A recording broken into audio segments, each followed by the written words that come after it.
तो last videos में हमने चैप्टर 3 के अंदर फंक्शंस के बारे में तो पढ़ लिया था कि कैसे फंक्शन क्रिएट होता है, कैसे कॉल करते हैं, क्या इसमें रिटर्न टाइप होती है, क्या पैरामीटर होते हैं, एक्सप्रेशन फंक्शंस हो गए, कैसे एक्सप्रेशन फंक्शन को एज अ आर्गुमेंट पास करते हैं, कैसे एक्सप्रेशन फंक्शन को एक फंक्शन से रिटर्न करते हैं।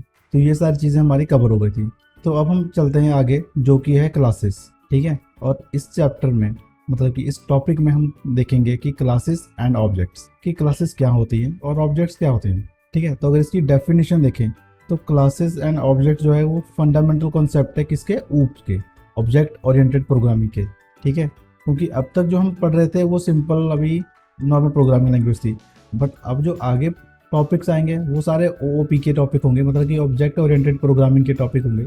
तो क्लास जो होता है एक ब्लूप्रिंट होता है, मतलब कि एक टेम्पलेट सा होता है जो कि ये डिफाइन करता है कि इसके अंदर कौन कौन सी प्रॉपर्टीज़ होंगी, मतलब कौन कौन से एट्रीब्यूट्स होंगे, कैसा इसका बिहेवियर होगा, मतलब कि कैसे इसके मेथड्स होंगे जिसको हम फंक्शंस बोलते हैं। ठीक है, एक पर्टिकुलर ऑब्जेक्ट के। ठीक है, और जो ऑब्जेक्ट होता है वो एक क्लास का एक इंस्टांस होता है। ठीक है, जो कि मतलब कि जिसको हम ये कह सकते हैं कि उसकी एक एंटिटी होती है, मतलब कहने का है कि उसका रेफरेंस। ठीक है, अब आगे मैं अच्छे से पढ़ाऊंगा तो आपको समझ आ जाएगा कि ऑब्जेक्ट होता क्या है, इंस्टांस किसको बोलते हैं, ये वगैरह वगैरह। तो सबसे पहले हम चलते हैं क्लास की डेफिनेशन में। ठीक है, तो क्लास को कैसे डिफाइन करते हैं हम, कि हम एक क्लास नाम का कीवर्ड यूज़ करते हैं। ठीक है, इसमें सी स्मॉल होता है। ठीक है, कीवर्ड हर एक कीवर्ड के लेटर जो है वो स्मॉल होते हैं। ठीक है, तो क्लास नाम का कीवर्ड यूज़ करेंगे और उसके बाद हम यूज़ करेंगे क्लास का नेम। अब इसमें देखना, इसमें क्या है कि अब क्लास का जो नेम होता है उसका फर्स्ट कैरेक्टर कैपिटल होता है हमेशा। ठीक है, और क्लास के नेम में जितने भी वर्ड आते हैं उसके फर्स्ट लेटर जो है वो कैपिटल होंगे। ठीक है, जैसे कि फॉर एग्जांपल यहाँ पे दो वर्ड है, क्लास है और एक नेम है, तो सी भी कैपिटल है और एन भी कैपिटल होगा। ठीक है, तो ये एक फॉर्मेट है। ऐसा नहीं है कि अगर आप सी स्मॉल लिखोगे तो वो क्लास बनेगी नहीं, सब कुछ चलेगा, बट ये है ना कि हम देख के हम जज कर पाएंगे कि ये क्लास है, ये फंक्शन है, ये क्या है।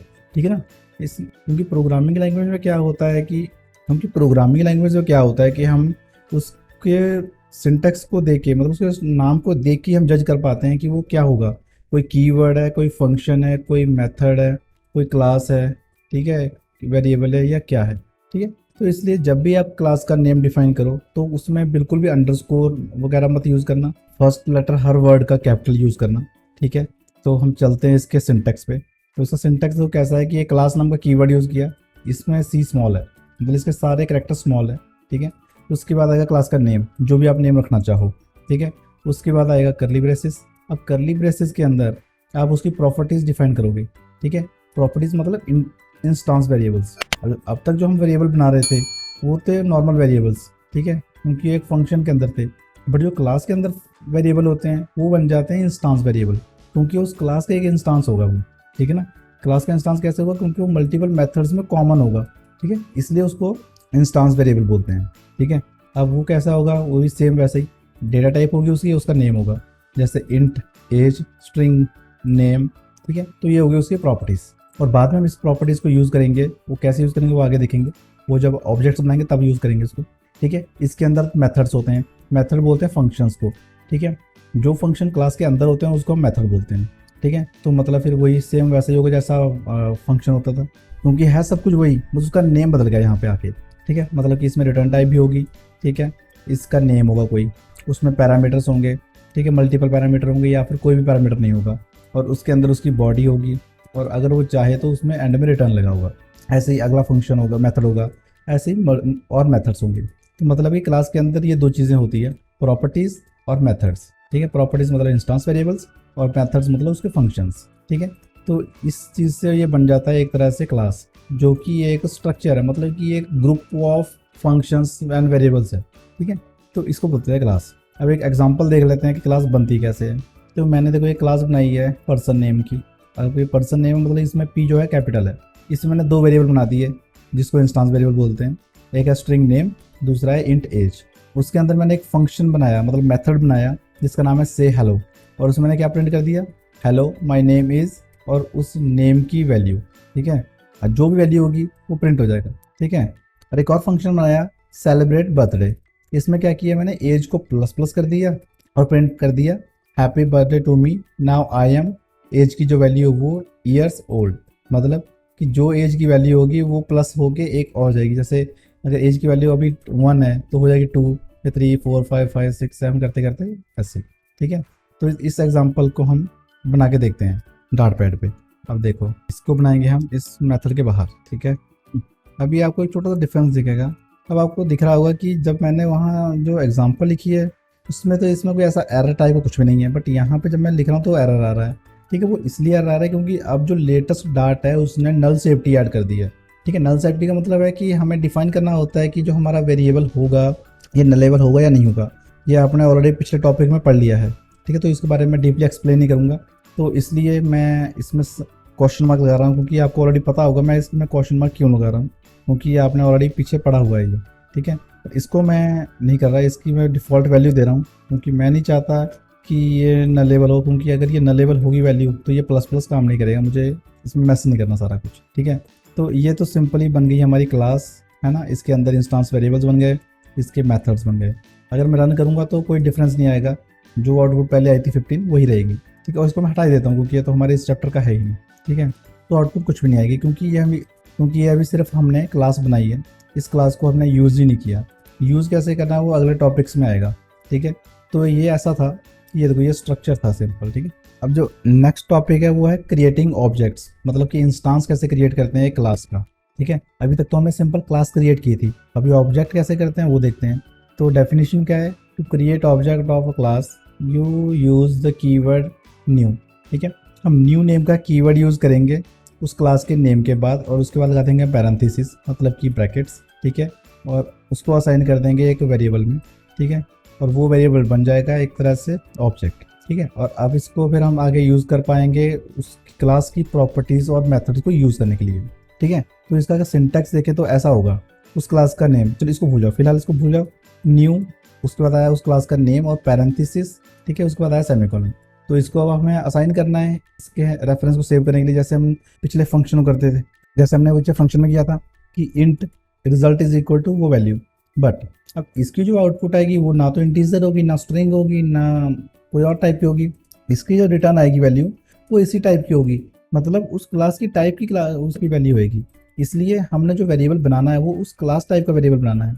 और ये भी आपने ऑलरेडी पढ़ा होगा जब मैंने लास्ट टॉपिक में नॉन प्रिमिटिव टाइप की वेरिएबल्स के बारे में बताया था। तो ये नॉन प्रिमिटिव टाइप ही बन रही है, मतलब कि ये वाली जो क्लास नेम की टाइप है ये पहले से डिफाइंड नहीं है, हमें ये हमने खुद से बनाई है, और इसी टाइप की एक वेरिएबल को हमने क्रिएट कर दिया, और उस वेरिएबल को हम बोलेंगे ऑब्जेक्ट। ये अब ऑब्जेक्ट है इस क्लास का। ठीक है, अब इसको करके देख लेते हैं एक बार। मैंने क्या किया यहाँ पे, ये पर्सन नेम की क्लास का ऑब्जेक्ट बना रहा हूँ। ठीक है, ये मैंने यहाँ पे क्या किया कि एक पर्सन बनाया, पर्सन का ऑब्जेक्ट बनाया। ठीक है, और उसको सेव कर लिया पी के अंदर। ठीक है, अब देखो, अब डार्ट ने पिछले कुछ रिलीज में क्या चेंज किया था कि इस न्यू नाम के कीवर्ड को ऑप्शनल कर दिया कि आप न्यू लगाओ ना लगाओ उसका कोई बेनिफिट नहीं है, मतलब कि ये इसका इंस्टांस ही होगा क्रिएट। मतलब कि अगर आप फंक्शन के नेम के बाद पैरेंथेसिस लगा देते हो तो उसका मतलब यही हो जाता है कि ये आप इसका एक ऑब्जेक्ट क्रिएट कर रहे हो।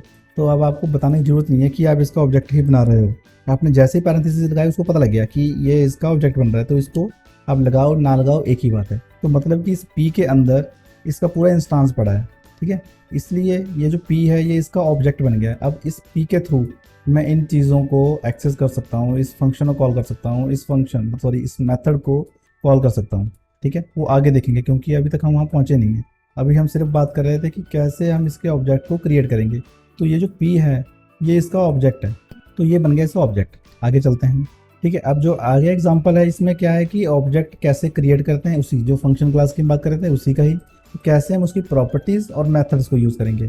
ठीक है, तो अब हमने ये पी नाम का एक ऑब्जेक्ट बना लिया है, मतलब कि अब इस पी के अंदर ये सारा रेफरेंस पड़ा है, इसमें नेम भी है, एज भी है, सब कुछ। अब हम क्या करेंगे, देखो अब इस टाइम तो नेम बिल्कुल नल है क्योंकि नेम में तो कोई वैल्यू है नहीं। ठीक है, अगर मैं चाहूँ से हेलो करूँ तो देखो आउटपुट क्या आएगी। अगर मैं पी के अंदर से हेलो को कॉल करूँ तो देखो इसकी आउटपुट, इसमें क्या है, हेलो माय नेम इज़ नल। वो क्यों आया, क्योंकि नेम तो नल है, नए नेम में तो कोई वैल्यू है ही नहीं। अब नेम में पहले वैल्यू भी होनी चाहिए तब जाके वो नेम को प्रिंट करेगा। इसलिए हम क्या करेंगे, पहले नेम को एक वैल्यू असाइन करेंगे। तो पी डॉट नेम कर देंगे हम, सपोज मैंने अपना नेम लिख दिया पवन। ठीक है, अब मैं इसको रन करता हूँ तो देखो अब आउटपुट आई है हेलो माय नेम इज़ पवन।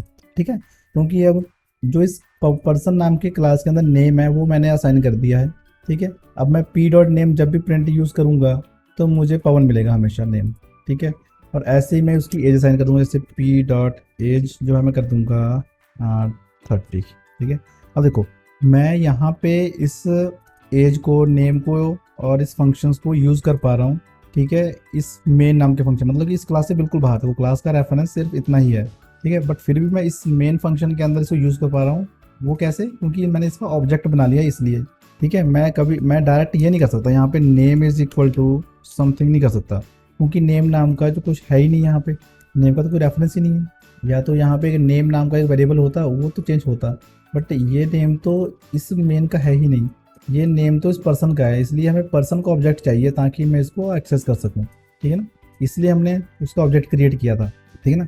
मैं ऐसा नहीं कर सकता कि ये जो क्लास का नेम है डायरेक्ट वो नहीं यूज़ हो सकता, क्लास के नेम के बाद मैं नेम लगा के अगर आप चाहो ऐसे करूँ तो ये नहीं पॉसिबल, ठीक है, क्योंकि ये एक नॉर्मल वेरिएबल है। हाँ, ये तब हो सकता है अगर ये स्टैटिक होता, अगर ये नेम स्टैटिक होता, ठीक है, तब मैं इसको यहाँ यूज़ कर पाता, तो तब इसको मैं ऑब्जेक्ट के थ्रू नहीं एक्सेस कर पाता, ठीक है।